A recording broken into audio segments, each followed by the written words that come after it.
Hi friends, આજે આપણે નવું પ્રકરણ 7 ઘન અને ઘનમૂળ વિશે અભ્યાસ કરવાનો છે. આપણે આની પહેલાના ચેપ્ટરમાં શીખી ગયા છીએ વર્ગ અને વર્ગમૂળમાં. એ જ પ્રમાણે અહીંયા ઘન અને ઘનમૂળ કરવાનું છે. કંઈ અલગ નથી. વર્ગ વર્ગમૂળ જેને આવડી ગયું હોય એને ઘન ઘનમૂળ ચેપ્ટર છે એ સરળતાથી સમજાઈ જશે. ઓકે, પહેલા આજનો લેક્ચર છે આપણે થિયરી લઈ લઈએ. ઓકે, ઘન એકની એક સંખ્યાનો 3 વખત ગુણાકાર કરવાથી મળતી સંખ્યા પૂર્ણ ઘન સંખ્યા કહેવાય. કોઈ પણ એકની એક સંખ્યાનો તમે 3 વાર ગુણાકાર કરો, 2 ગુણ્યા 2 ગુણ્યા 2, 2 નો ઘન થયો, બરોબર છે? આને ઘન કહેવાય. અને આનું જે પરિણામ મળે, 2 નો ઘન કરો તો કેટલા થાય? 8. 2 દુ 4, 4 દુ 8, તો 8 જે મળ્યા એ સંખ્યાને કહેવાય પૂર્ણ ઘન. ઓકે, ટૂંકમાં કોઈ પણ સંખ્યાનો 3 વખત ગુણાકાર કરવાથી જે પરિણામ મળે એ પરિણામ છે પૂર્ણ ઘન હોય. સમજાઈ ગયું? આગળ ઘનમૂળ.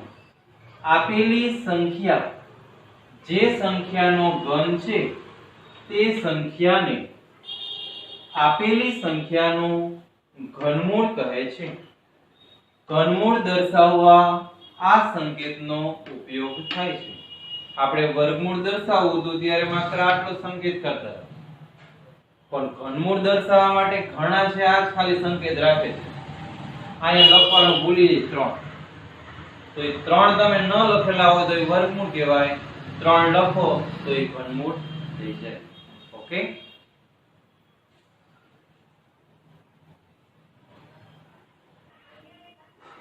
એમના પછી કોઈ એકી સંખ્યાનો ઘન એકી સંખ્યા મળે અને બેકી સંખ્યાનો ઘન બેકી સંખ્યા મળે. વર્ગમૂળમાં પણ એ જ હતું કે એકી સંખ્યાનો વર્ગ છે એકી સંખ્યા જ મળે, બેકી સંખ્યાનો વર્ગ બેકી સંખ્યા જ મળે. એ જ નિયમ ઘન અને ઘનમૂળમાં લાગુ પડે છે કે કોઈ એકી સંખ્યાનો ઘન કરો તો એનું પરિણામ છે એ એકી સંખ્યા જ હોય.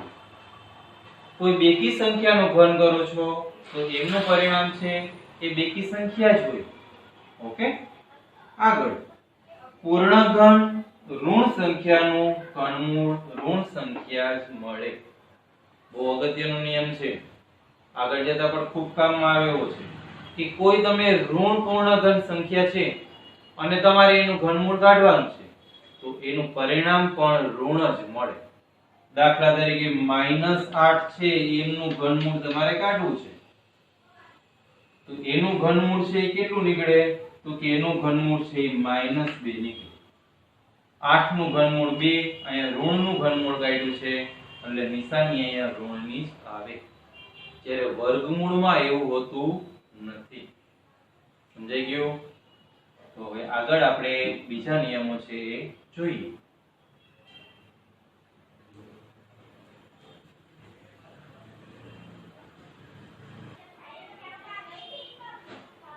તો મિત્રો હવે નવા નિયમો છે જોઈએ. આપણે આના પહેલાના પ્રકરણમાં પણ જોયા હતા એ જ નિયમો આમાં છે, પણ નિયમોનો સ્વરૂપ છે એ બદલી ગયું છે.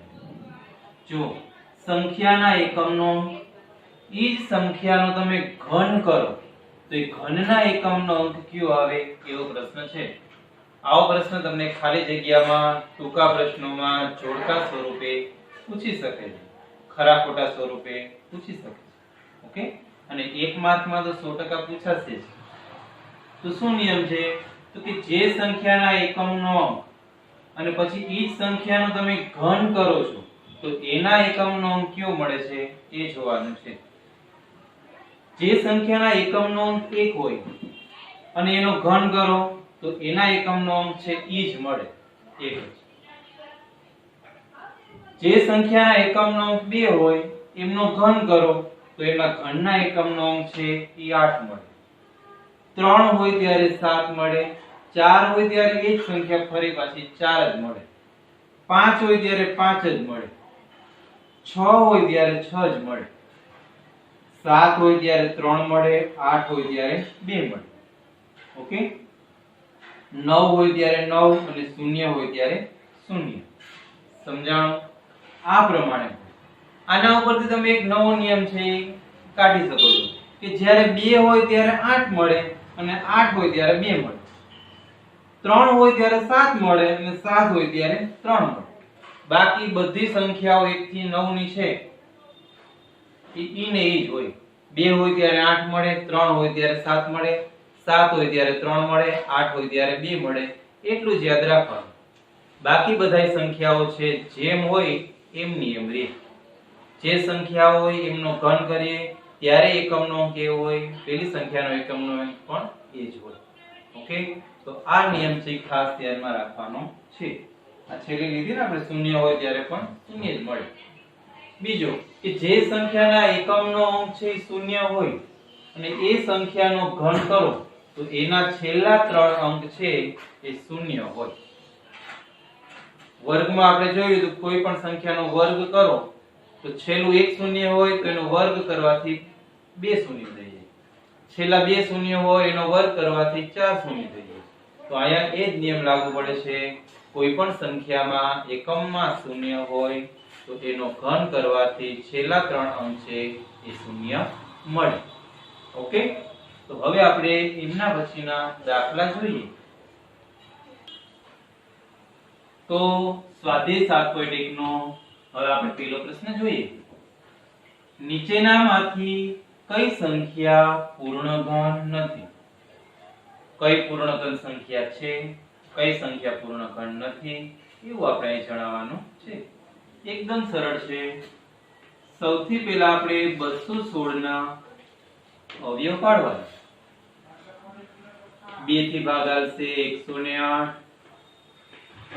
54, 27, 3 નવા 27, 3 તેરી 9 અને 3 એકુ 3.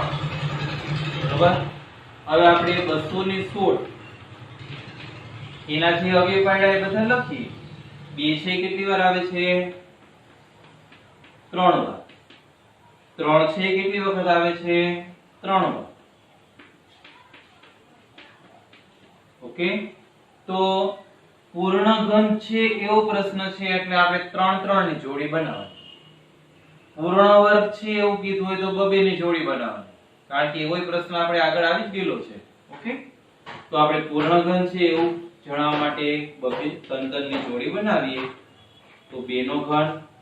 હજી 3 3 ની જોડી બને છે 3 નો ઘન. ઓકે, જો જોડી બની જતી હોય તો એ પૂર્ણઘન છે, અને જો જોડી ન બનતી હોય, એકઈ સંખ્યા વધતી હોય તો એ પૂર્ણઘન નથી.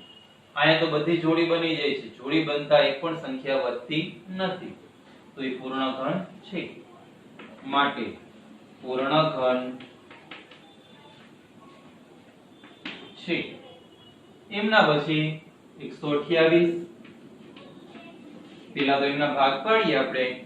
128 ના ભાગ પડશે 64 દુ 128, 32 દુ 64, 16 દુ 32, 2 અઠા 16, 2 ચોકુ 8, 2 દુ 4 અને 2 એકુ 2.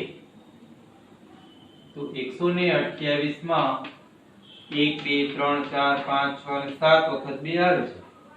તો 7 વખત પેલા તો લખી નાખીએ.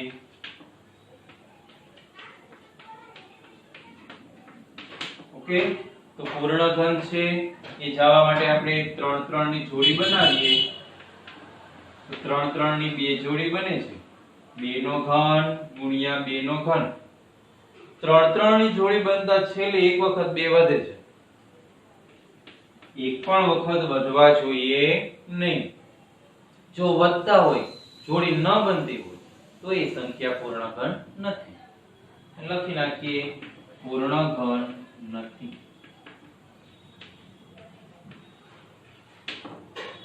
ઓકે, એમના પછીનો દાખલો હવે જોઈએ.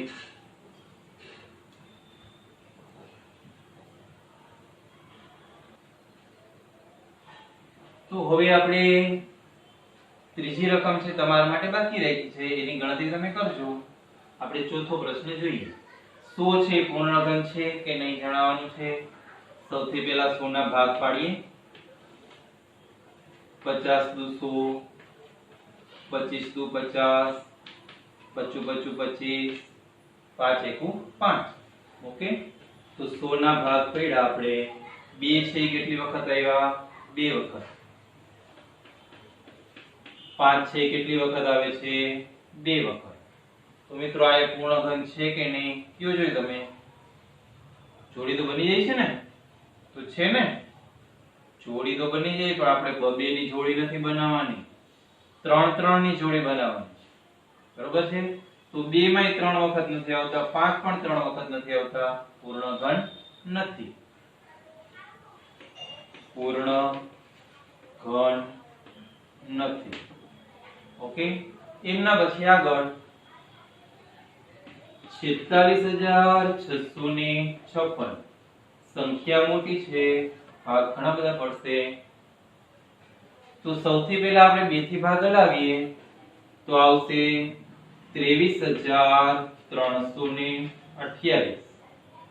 હજી 2 થી ભાગ હલશે એટલે આવશે 2 એકુ 2, 2 એકુ 2, 2 છક 12, 2 છક 12, 2 ચોક 8. હજી 2 થી ભાગ હલશે 2 50 10, 1 વધ્યો પાછળ 6 એટલે 2 8 16, 32 દુ 64, 2 2 દુ 4, 2 9 18, 16 દુ 32. હજી 2 થી ભાગ હલશે 2 એકુ 2, 2 ચોક 8, 2 50 10 અને 2 8 16, 2 7 14 અને 29 દુ 58. ઓકે, 2 ના ભાગ આવી ગયા. હવે આના 2 થી ભાગ નો આવે, 3 થી આવે છે.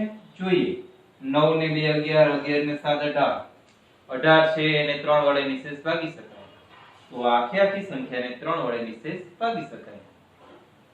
તો 3 થી ભાગ હલશે 3 દુ 6, 3 ચોક 12, 3 તેરી 9, 3 અઠા 24, 3 એકુ 3, 27 તેરી 81, 3 નવા 27, 3 તેરી 9 અને 3 એકુ 3. ઓકે, તો આપણે બધાના ભાગ પડી ગયા. છેલ્લે એક આવી ગયો, ભાગ બધાય લખી નાખીએ અને જોઈએ જોડી બને છે કે નહીં. 46656 બરાબર 1 2 3 4 5 6, 2 છે 6 વખત આવે છે.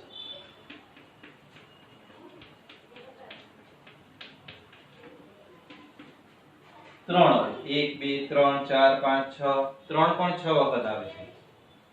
3 ગુણ્યા 3, 3 ગુણ્યા 3, 3 ગુણ્યા 3. ઓકે, જોઈએ 3 ની જોડી બની જશે બધી. 2 છે 3 વખત છે, ફરી પાછા 2 3 વખત આવે છે. 3 છે 3 વખત છે, ફરી પાછા 3 3 વખત આવે છે. ઓકે, તો બધાની જોડી બની જાય છે. બધાની જોડી બની જતા હોય તો એ પૂર્ણઘન સંખ્યા હોય. ઓકે, પૂર્ણઘન સંખ્યા છે. ઓકે, તો મિત્રો અહીંયા આપણું સ્વાધ્યાય 7.1 નો પહેલો પ્રશ્ન છે એ પૂરો થાય છે.